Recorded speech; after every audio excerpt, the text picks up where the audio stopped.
दतिया विधानसभा seat का उपचुनाव भले ही मध्य प्रदेश सरकार की किस्मत तय न करता हो, लेकिन इसके नतीजों ने भाजपा के नए प्रदेश नेतृत्व को हिलाकर रख दिया है।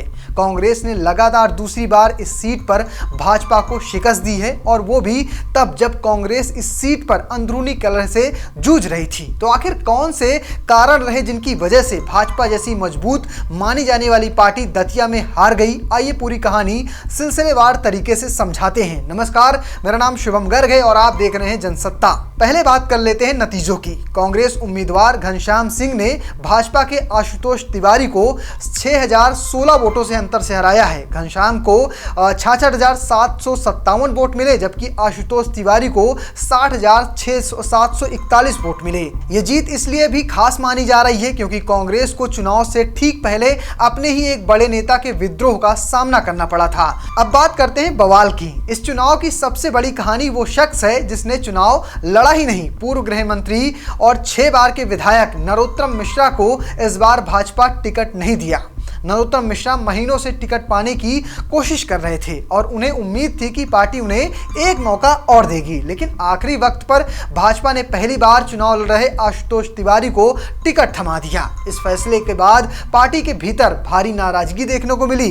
कई पदाधिकारियों ने इस्तीफा दे दिया। मिश्रा के समर्थकों ने सड़कों पर उतरकर हाईवे जाम किया। प्रदर्शन इतने हिंसक हुए कि कई पुलिसकर्मी घायल हो गए। हालात संभालने के लिए खुद नरोत्तम मिश्रा को सामने आना पड़ा और शांति की अपील करते हुए तिवारी के लिए जोरदार प्रचार करना पड़ा। लेकिन सवाल यही था कि क्या दशकों पुरानी व्यक्तिगत वफादारी को रातों रात किसी चेहरे से साथ जोड़ा जा सकता है या बदला जा सकता है? भाजपा ने यह फैसला यूं ही नहीं लिया था। पार्टी के भीतर यह चिंता थी कि 2023 के विधानसभा चुनाव में हार के बाद नरोत्तम मिश्रा को एंटी इनकम्बेंसी यानी सत्ता विरोधी माहौल का सामना करना पड़ रहा है। स्थानीय कार्यकर्ताओं में भी नाराजगी की खबरें थी। इसके अलावा पार्टी नेतृत्व यह भी नहीं चाहता था कि प्रदेश में कोई और बड़ा नेता उभरे, खास तौर पर जब मुख्यमंत्री मोहन यादव खुद अपनी पकड़ मजबूत करने में जुटे हुए हैं। आशुतोष तिवारी को इसलिए चुना गया क्योंकि वो आरएसएस की पृष्ठभूमि से आते थे। किसी गुटबाजी से उनसे कोई नाता नहीं था। उनकी जातिगत पृष्ठभूमि भी क्षेत्र के स्वीकार मानी जा रही थी। लेकिन जमीनी स्तर पर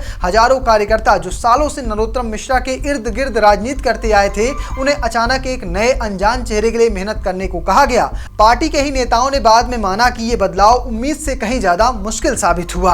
यहाँ एक दिलचस्प कहानी और है। भाजपा अकेली पार्टी नहीं थी जहां अंदरूनी विवादों से जूझ रही थी। कांग्रेस के लिए भी हालात आसान नहीं थे। दतिया के पूर्व विधायक राजेंद्र भारती, जिन्हें बैंक धोखाधड़ी के मामले में दोषी ठहराए जाने के बाद अयोग्य घोषित कर दिया गया, जिनकी वजह से ये उपचुनाव कराना पड़ा, उन्हें वोटों की गिनती से महज 24 घंटे पहले पार्टी विरोधी गतिविधियों के आरोप में सस्पेंड कर दिया गया। भारती ने चुनाव प्रचार से खुद को काफी हद तक दूर रखा था। खुलेआम कांग्रेस के प्रचार अभियान पर सवाल भी उठाए थे। उन्होंने यह भी आरोप लगाया था कि घनश्याम सिंह खुद नरोत्तम मिश्रा का समर्थन हासिल है। इसके अलावा टिकट के दूसरे दावेदारों अवधेश नायक जैसे नेताओं की नाराजगी भी पार्टी के लिए सिरदर्द बनी रही। बावजूद इसके वोटों की गिनती के दौरान कांग्रेस ज्यादा तक समय तक आगे बनी रही। इससे यह संकेत मिला कि यह जीत पार्टी के आंतरिक एकजुटता से ज्यादा भाजपा के स्थानीय संगठन के खिलाफ मतदाताओं की नाराजगी का नतीजा थी। ये चुनाव भले ही एक सीट पर था, लेकिन भाजपा ने इसे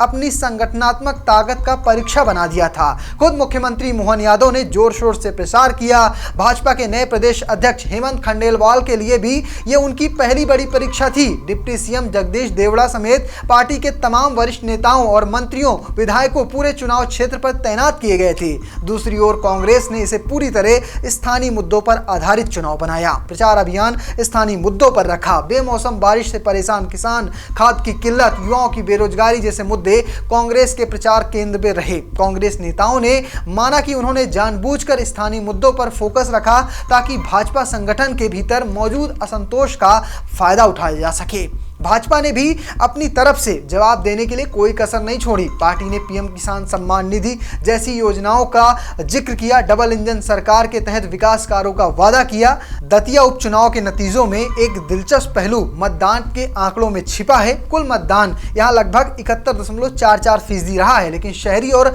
ग्रामीण इलाकों में इसमें भारी अंतर देखने को मिला। शहरी दतिया के करीब 62% मतदान हुआ, जबकि ग्रामीण में यह आंकड़ा 78% तक पहुंच गया। यानी दोनों के बीच 16% का अंतर रहा। अब आपको बता दें, पुरुष और महिला मतदाताओं के बीच भी मतदान प्रतिशत में अच्छा खासा अंतर देखने को मिला। पुरुष मतदान प्रतिशत रहा लगभग 74.09%, जबकि महिलाओं का आंकड़ा रहा 68.48%, यानी 5.5% का अंतर यहां पर भी देखा गया। ये आंकड़ा भाजपा के लिए खास तौर पर चिंता की बात रही, क्योंकि पार्टी को उम्मीद थी कि उनकी महिला केंद्रित कल्याणकारी योजनाओं में महिला वोटरों को उनके पक्ष पर लामबंद करेंगी। भाजपा की इस हार के बाद उनके जो प्रत्याशी हैं आशुतोष तिवारी, उन्होंने क्या कुछ कहा, चलिए आपको वो सुनवाते हैं। जीवन की आखिरी सांस तक उन सब की सेवा में अपने आप को समर्पित करता हूं।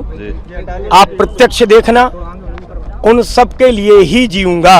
एक ही संदेश है, और दुनिया की कोई भी बुरी नजर पहले मेरे पास आएगी, उसके बाद कार्यकर्ता तक जाएगी। मिशन भी आपके सामने है। कार्यकर्ता के नाते भारतीय जनता पार्टी में अपने साधारण कार्यकर्ता की भूमिका हमेशा निभाता रहूंगा। आप तो मुझे आश्वस्त थे, मुख्यमंत्री जी ने कहा था कि हमको यहाँ की जनता का आशीर्वाद जरूर मिलेगा। कांग्रेस झूठ फरेब की राजनीति करती है, छलछंद की राजनीति करती है, बरगलाने की राजनीति करती है। बरगला करके वीडियो वायरल कराना, पत्र जारी कराना, आप समझिए, हमारे अपने जिलाध्यक्ष का ही पत्र जारी करा दिया। मैंने सुबह भी आप लोगों से निवेदन किया था, मैं फिर निवेदन कर रहा हूं।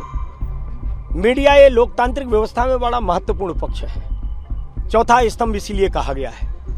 3 स्तंभ अगर दुर्भाग्य से भटकते हैं तो उन सबको दिशा देने का काम मीडिया करता है। मेरा निवेदन है, आप कभी कांग्रेस से पूछें कि विकास के नाम पर आप मतदाताओं के बीच में क्यों नहीं जाते। इसका पत्र जारी कराना, उसका वीडियो जारी कराना, जाति के जहर घोल देने, आखिर कब तक षड्यंत्र की राजनीति पर, कब तक।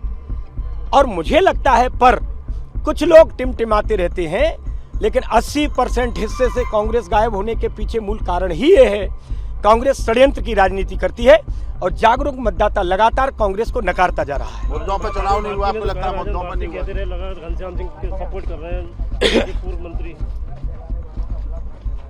अब देखो, अलग अलग किरदार हैं, सबके किरदार हैं। मैं अभी केवल इतना कहूंगा कि सबको उनके किरदार मुबारक। पर जो अभी सवाल किया, आशुतोष शिकार करने की चीज है। वहीं कांग्रेस की इस जीत पर जीतू पटवारी जो प्रदेश अध्यक्ष हैं, उनकी क्या राय है वो देख लेते हैं। नहीं, ये चुनाव ने चेहरा बेनकाब कर दिया भारतीय जनता पार्टी की, मध्य प्रदेश की सरकार का। जितनी भ्रष्ट और अकूट अराजकता की सरकार है, जिसका किसी भी क्षेत्र में कोई मैनेजमेंट काम नहीं करता, उस सरकार के चेहरे को दतिया की जनता ने जिम्मेवारी के साथ बेनकाब किया है। मैं मानता हूँ इस बात को कि मध्य प्रदेश में ये जो हमारी टीम, कार्यकर्ता, सारे नेता, जिसमें आदरणीय दिग्विजय सिंह जी, आदरणीय उमंग सिंगार जी, कमलेश्वर पटेल जी, आदरणीय हमारे सिद्धार्थ कुशवाहा, बहुत ज़रूरी है उनका बोलना, दिग्विजय सिंह जी के जो बेटे हैं जयवर्धन, और भी बहुत से लोग हमारे विधायक कई लगे थे। और मैं मानता हूं कि जो सामूहिक एक एफर्ट्स चालू किए, उसी का नतीजा है ये। दतिया की जो भावना थी वो मध्य प्रदेश और देश के सामने आई। दतिया माँ पितम्बरा माई की इस धरती ने मध्य प्रदेश की आने वाली राजनीति के बदलाव के संकेत दे दिए।